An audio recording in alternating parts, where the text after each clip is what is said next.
Hi everyone, my name is Beth, this is the Novelty Corner and welcome back to my channel. Today I have a Books Beside My Bed video for you where I wrap up the last 7 days worth of reading. First note, if you can hear the air conditioner running in the background, I'm really sorry about that, but it is 8:30 in the morning and it is going to be 37 degrees here today. I'm already melting and that's why we are not doing anything fancy at all with my hair, not that I ever do, but I just need it up off my face because I'm melting. It's only November, friends, so this is a sign of what we're in for in the future. We only have a couple of things to talk about today because I'm in the middle of a couple of projects and I was reading things for those, so they're coming out in a later video.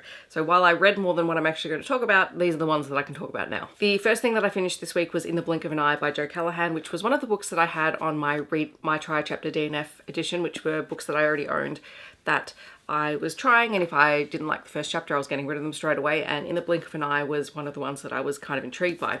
This is not a romance, this is a crime mystery-ish kind of story. It is set in the UK and it is a female detective chief superintendent, I think is her title, DCS, who returns to work after the death of her husband and after caring for her son who has some mental health issues, has been dealing with depression and anxiety. And she gets back to work and she's assigned to work on a project where they are testing a new artificial intelligent police detective thing, or technology, I suppose is the right word. And she and her boss are very opposed to this, but the government is trying to cut costs. And so they're like, well, this technology exists, we're going to trial it, we're going to see if it is cost effective. And so the book itself is very much an exploration of AI versus human ability to adapt to a situation. And in this case, whether an AI can actually do what a human detective does, if it can also do things that people can't do, which obviously it can. So it's a really interesting concept, and I think with AI being such a hot topic as it is and all that sort of thing, it's kind of interesting to think about it in different circumstances and contexts,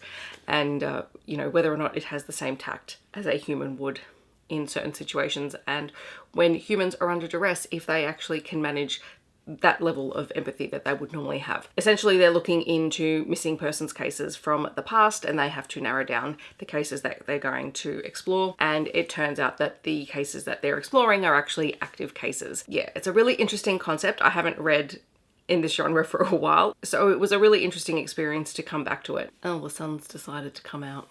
That's better. I was wondering why the white balance was blowing out. That's because I changed my settings for a different location last time. Anyway, this was really interesting.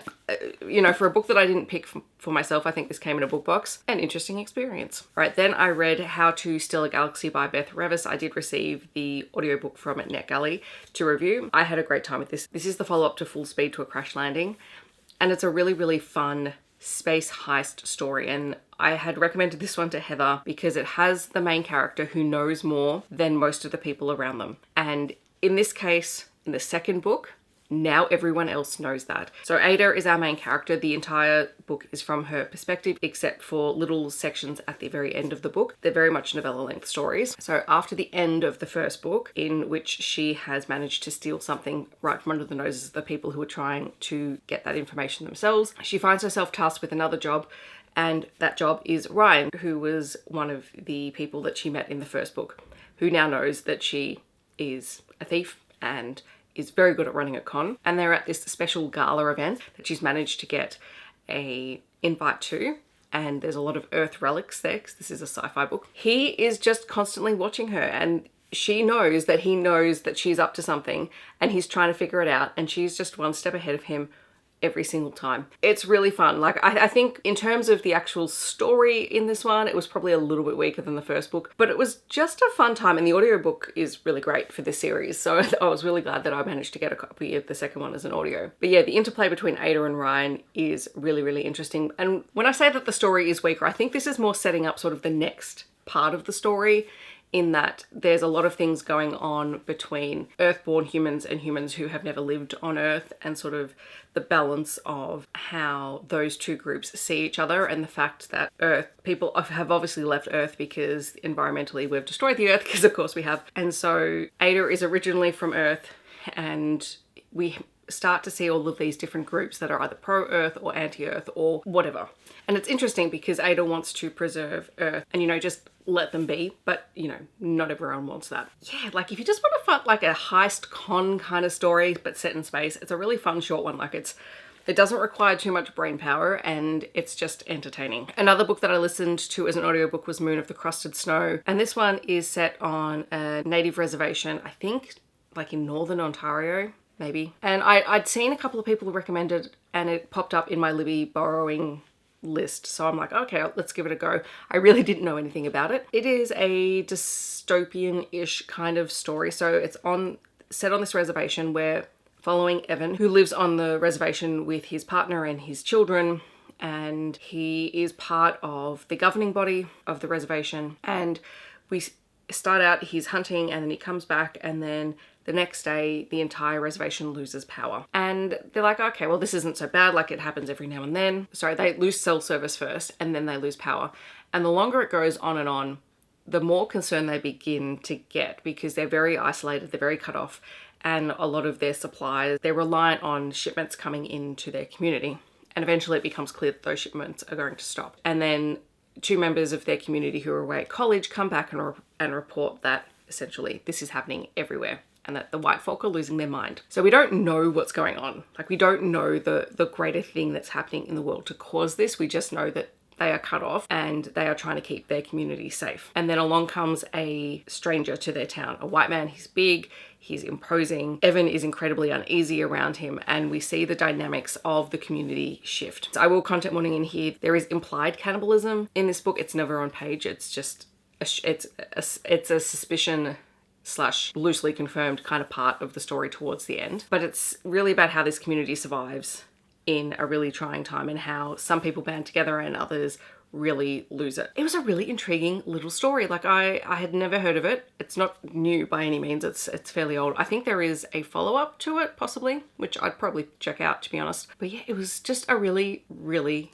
interesting little book. And it's not a long audio either. I actually listened to it while I was doing some diamond painting this week, so I just needed to decompress a lot. Last week was a lot. We'll get to the last book, which is a romance, just in case you thought that I stopped reading romance this week. I did not. I actually read quite a few romances.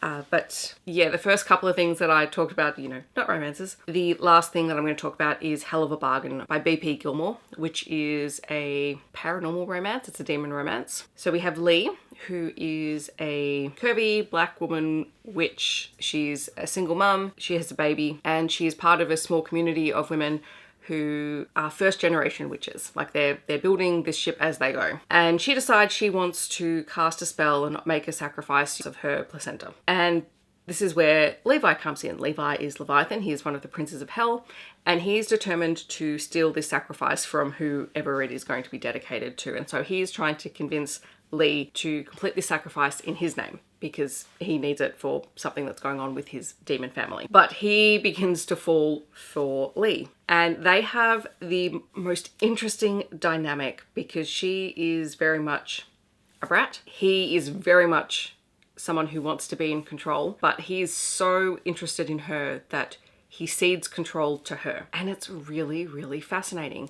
And I think one of the most fascinating parts of the story is that eventually she asks him what he wants the sacrifice for. And he's honest with her. He doesn't mean to be. He doesn't want to be honest with her. And she doesn't like the answer. Well, she doesn't like the answer initially. That part of it was really, really interesting, because she wanted honesty and she got the honest answer. Maybe not the full answer, but it was still a very honest answer. And then she has to deal with how she feels about that afterwards. And then there's some stuff about, you know, some sibling rivalry between all of the demon princes, etc., which works out in everyone else's favour. So it was just a really fun little short, and it was one that I borrowed out just before Halloween. I never got a chance to read it. So I decided I felt like reading something short and different, and I was glad that I did, and now I want to read more B.P. Gilmore. In fact, I think I found that they have a hockey romance, so I have since borrowed that. Actually, no, have I borrowed it? Did I borrow it, or did I put it on my wish list? Might be on my wish list. Anyway, that will be getting read sometime soon, because I'm intrigued. I really like the writing in this one. And that, my friends, is my reading wrap up for this week. Very short one again, but I promise there is more stuff coming. I'm at that stage in the year where I am in the middle of multiple projects for various things that are coming out across the next 2 months, but I will have a channel plans update video coming hopefully next week, which, just in case anyone's wondering, is not a me leaving BookTube. I've got plans. But there are going to be a few changes, at least for the first part of the new year, because I've been here for a while. Next year I will have been on BookTube for 9 years. So that's a very, very, very, very, very long time. But yes, that's my wrap up for this week. In the comments, I'd love to know if you have read any of these books or if you're planning on picking any of them up. Otherwise, feel free to leave your most used emoji down below. I'm always curious about that. I hope that wherever you're in the world, you're staying safe and healthy, and I will see you in my next video. Thanks so much for watching. Bye, everyone.